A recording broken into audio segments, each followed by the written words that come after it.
Hello, folks. This story was sent to me by a subscriber and is intended for educational purposes only. Thank you for watching. 4 grams magic mushroom. The elevator to nowhere. I'd always been curious about mushrooms, but this trip was supposed to be a casual experiment, just a mellow evening at home with some trusted friends. I prepared a tea with about 4 grams of dried magic mushrooms, sipping slowly as we settled into the dimly lit living room. The music hummed softly, and the air smelled faintly of incense. About 40 minutes in, I started noticing the walls breathing, colors dancing in the corners of my vision, and the unmistakable tickle of a mushroom trip settling in. But nothing could have prepared me for the moment the elevator appeared. It started as a flicker in the corner of the room, a shimmering rectangular outline, glowing faintly with an iridescent light.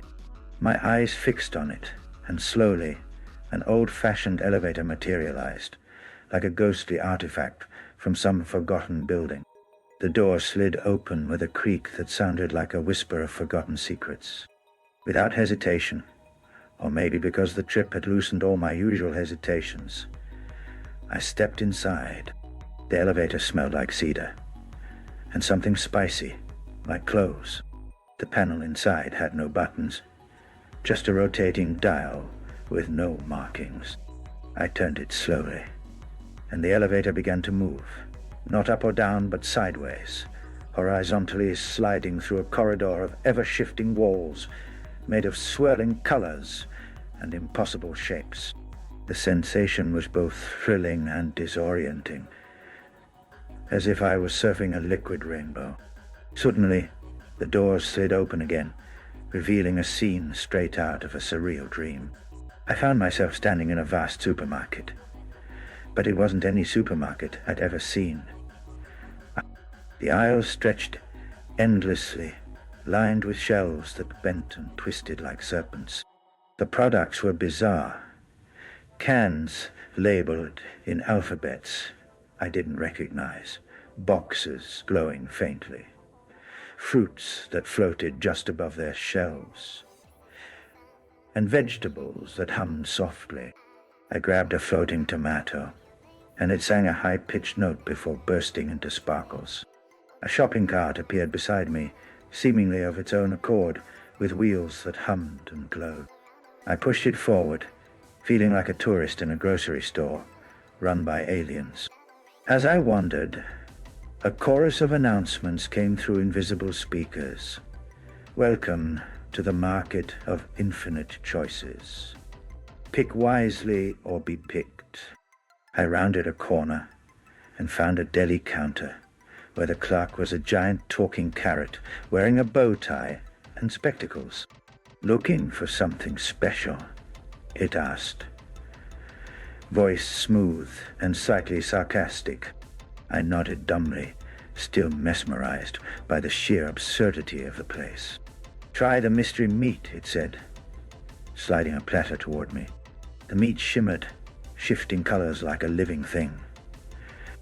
I hesitated but took a bite.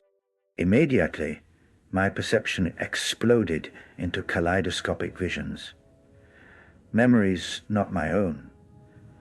Emotions I'd never felt. Snippets of lives lived on other planets or perhaps other dimensions. I staggered back, feeling simultaneously enlightened and overwhelmed. The carrot winked. Careful. That one's potent. Suddenly, the lights flickered, and I was pulled back through the supermarket doors and into the elevator. The doors closed behind me, and the dial spun wildly before stopping abruptly. The elevator began moving again, this time vertically, but at a speed that defied logic, zooming through layers of space and time. When the doors finally opened, I was nowhere and everywhere.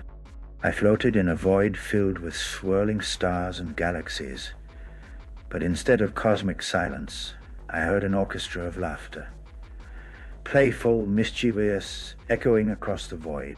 Figures made of light and color danced around me, their forms shifting between animals, humans, and shapes I couldn't define. One figure approached, a shimmering being resembling a fox with wings of glass.